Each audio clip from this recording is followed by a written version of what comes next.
안녕하세요. 청사녀입니다. 서점에 가서 재테크 관련 코너를 둘러보면 지금 보시는 것과 같은 카피로 광고하는 책들을 많이 볼 수 있는데요. 20억, 70억, 100억, 30채의 부동산 등 자극적인 내용으로 도배되어 있습니다. 하지만 광고 카피에는 숨겨져 있는 내용이 있습니다. 총 자산의 전세금이나 은행 대출이 얼마나 껴있는지, 매월 실제 현금 흐름이 어떻게 되는지는 나와 있지 않죠? 아무리 수십억 자산가라고 해도 껍데기뿐인 경우가 많이 있습니다. 극단적인 예시를 하나 들어볼까요? 모두가 부러워하는 압구정동 현대아파트입니다. 월급이 1,000만 원인 A씨는 수년 전 이 아파트를 매수하였고 현재 60억 자산가라고 불리우는 사람이 되었습니다. 그렇다면 A씨의 생활 수준은 얼마나 윤택할까요? 먼저 이 아파트를 소유함으로 인해 발생되는 세금입니다. 1년에 내야 되는 세금이 2023년 기준으로 7천만 원가량입니다. 한 달에 600만 원에 달하는 금액이죠. 문제가 되는 것은 세금뿐만이 아닙니다. 만약 이 아파트를 매수할 때 5%의 금리로 10억 정도 대출을 받았다고 가정하면 연간 발생되는 이자 비용은 5천만 원 정도로 한 달에 400만 원이 넘어가는 수준입니다. 대한민국에서 가장 비싼 아파트에 살면서 60억 자산가라고 떵떵거리지만 실제 A씨는 월급 통장에 단돈 만 원도 남아있지 않는 상태가 되는 거죠.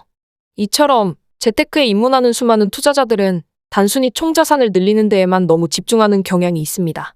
하지만 진정한 경제적 자유를 위해서 부자가 되고 싶다면 현금 흐름에 조금 더 집중할 필요가 있습니다.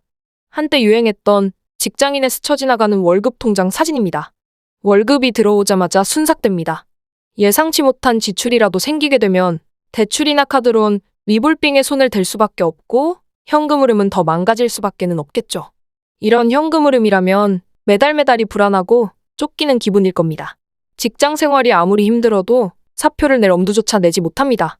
월급이 끊기는 순간 모든 게 끝장이니까요. 반면 파이어족들은 어떤가요? 이들은 직장 생활도 하지 않고 그 어떤 노동도 하지 않는데 매월 현금 흐름이 나옵니다. 돈이 일하게 하는 시스템을 만들어서 현금 흐름을 만들어내기 때문에 진정한 경제적 자유라고 이야기할 수 있습니다. 하지만 현금 흐름이 마이너스인 경우와 마찬가지로 파이어족의 현금 흐름 역시 노동을 전혀 하지 않는 극단적인 형태이기 때문에 어느 정도 절충이 되는 솔루션을 한번 찾아봤는데요. 기본적인 방법은 매월 목표하는 여유현금 흐름을 설정하고 매달 얼마나 달성했는지 계속해서 체크해보는 것입니다. 목표하는 여유현금 흐름이란 말 그대로 내 맘대로 사용할 수 있는 금액을 말하는데요. 여행을 가도 좋고 호캉스를 즐겨도 좋고 취미활동에 사용해도 좋습니다. 추가적으로 주식을 매수하는 등 재투자에 사용해도 좋고 부모님 용돈을 드려도 좋은 그런 돈입니다. 앞서 보여드렸던 월급쟁이에게서는 상상도 못할 돈이 되겠죠? 이 금액은 개인마다 다르겠지만 저는 1,300만 원으로 잡아보았습니다.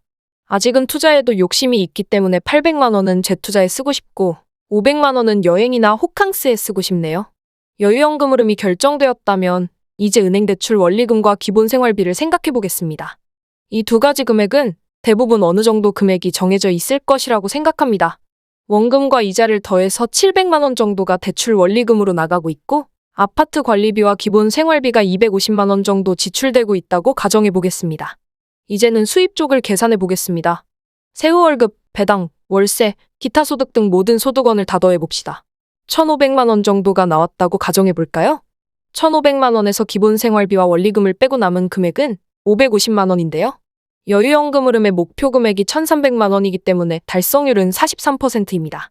수년이 지나 목표치를 120%까지 채웠다고 가정해 보겠습니다.